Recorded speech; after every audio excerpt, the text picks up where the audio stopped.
There's something special about cartoons with expansive music playlists. Cartoon Network, Disney, and Nick had their own properties known for having at least a few good songs. Cartoon Network had Adventure Time and Steven Universe, Disney, on top of their movies, had Phineas and Ferb, and Nick had Fairly Odd Parents. Those are the shows that I want to focus on in this video. Starting with Phineas and Ferb, every episode had at least one song in it, varying in length and quality.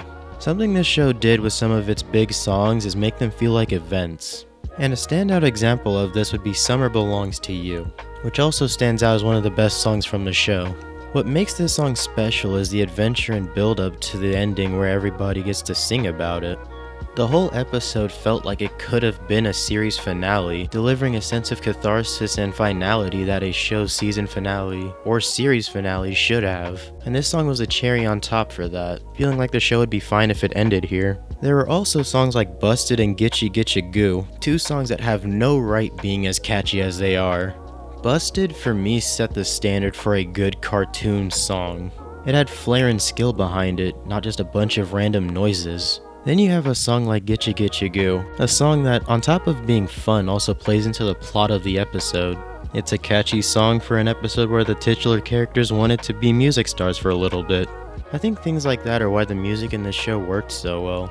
In a lot of the episodes, they'd find ways to weave the music into the episodes, with one or multiple characters singing the songs.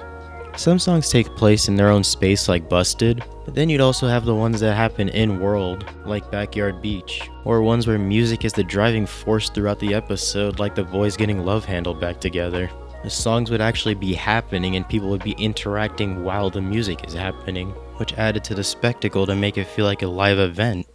The next show on the list is Fairly Odd Parents. This show had a decent playlist. Chip Skylark was going crazy, and Timmy had some good songs in there. But for this, the focus is on Chip. This show also made songs feel like events. My Shiny Teeth and Me, Icky Vicky, and Find Your Voice are all catchy as hell. And that's why these songs work. There's no super deep theme to them, it's just a catchy as hell song. But in the episodes, they also build up to these songs.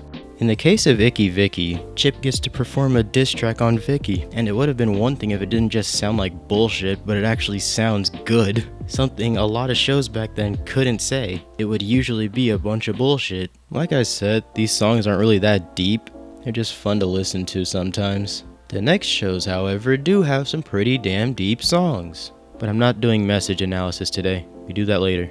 Adventure Time and Steven Universe have a commonality, with Rebecca Sugar making great songs for both shows. The thing about both of these shows is that the music was consistently good. Obviously there's going to be some misses like the sensory overload of some of Season 1 and 2 Adventure Time songs, or any of Sadie's songs, and Ruby Rider. Those were so fucking bad. With that said, let's get into the actual discussion. 3 out of the 9 videos on my channel are about Adventure Time. If you can't tell, I love this show, and I love its music too. The songs in Adventure Time post-Lich introduction usually tie into the episode or a whole character's arc, and one of my favorite examples of this is Lost in the Darkness in the episode Breezy. This song, and most in this show, have depth. That's something that sets this show apart from the other 2 shows that I've talked about.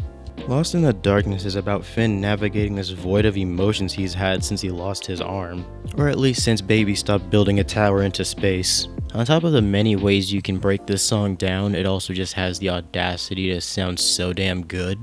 Another one that ties into the plot by moving somebody's arc along is All Gummed Up Inside, another song about moving Finn along in the plot, the start of Finn finally getting over his PB obsession. Jake heard this song and decided that Finn's lack of game is officially his problem now. And the crazy part is, he got Finn with Flame Princess. He fixed the problem in 1 episode. There's also cases, like with Marceline, where the music that they make represents their growth. Songs like I'm Just Your Problem and Monsters show her growth throughout the show, specifically her growth when it comes to her and PB's relationship.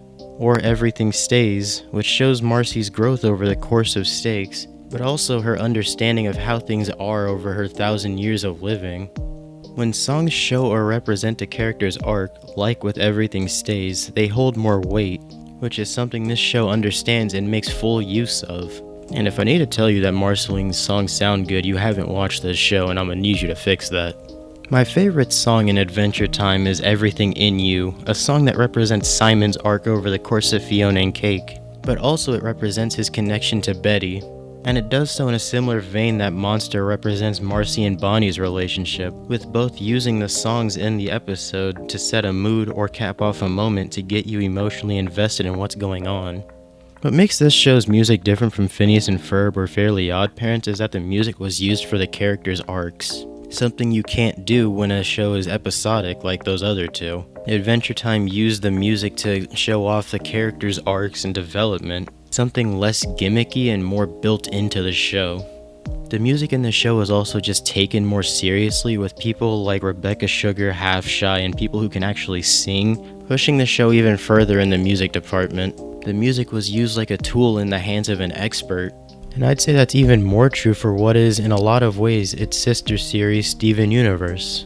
This is a show that I'll probably cover a few times in the future, because my feelings for it are very complicated. But for today, we're just talking about the music. I hope I don't have to tell you that this show's music is good. Honestly, the show's worth watching just because of the soundtrack. Something Steven Universe does with its music that I really like is that it just uses it to deliver dialogue in the same way somebody who's just talking does. And people just breaking out into song is just seen as normal. Something else this show does that I really like is that on several occasions, what would be background tracks are built into the scene in universe. My favorite example of this is Alone Together, where Steven and Connie are on the beach and the song is playing from Steven's phone. Or in Full Disclosure, where Steven's ringtone for Connie is also the backtrack for the song. In some ways, for me, this makes it feel like the songs have weight to them. And you know the songs don't take place in a bubble because Jasper yells at Sapphire for singing, and Garnet uses that same melody that Sapphire was yelled at for singing in Stronger Than You, something that to this day I still love. Steven Universe also uses its music selection to set a tone, show a character's mental state, or show the arc of the character. Tower of Mistakes, It's Over Isn't It, Do It For Her, and Here Comes a Thought are star examples of this. Tower of Mistakes reflects the tone of the episode as well as showing Amethyst's mental state. That mental state being her regret over how Sugalite turned out last time. It's Over Isn't It and Do It For Her, songs that reflect Pearl's arc living past Rose Quartz. Unfortunately, I'm not a fan of this character arc due to later revelations in the story, but I do like what It's Over Isn't It does for Pearl's character, being the thing that sparks her and Greg finally fixing their relationship. Well, it's actually Steven who does that, but they fix it through both of you. Another song in this episode that sounds good. Next song is Here Comes a Thought, which is my favorite song to come from this show. It's a song that has depth for the characters as well as people facing stuff in real life. How the song started off as something that Connie needed to hear and then became something that Steven needed to understand was excellently done. The meaning it has for Steven needing to address his anxieties and to confide in others for emotional support, namely Connie, was something that probably needed to get addressed sooner, but I like that they finally got around to addressing it. The music in this show is backed by the talents of Rebecca Sugar, Estelle, and a few Broadway actresses, Zach Callison, who really grew into his singing voice by the end, and many others. And that type of skill, talent, and the lineup that they had gave them every opportunity for success in the music department, and they absolutely cashed in on it. I'll talk about the movie at a later date, because I think that's deserving of a full video, but the music there is obviously also good. Well, that's all that I intended to talk about today. I have one extra one for those who stuck around.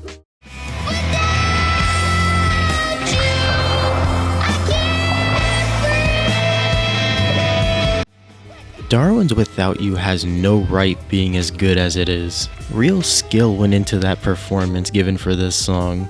This song works as a setup for an episode like The Matchmaker, where the focus is on Darwin being in love with Carrie. This song is legitimately good and belongs on a playlist. That was just a bit of an extra thing. That's all I've got for today. Have a nice day, subscribe, and I'll catch you next time.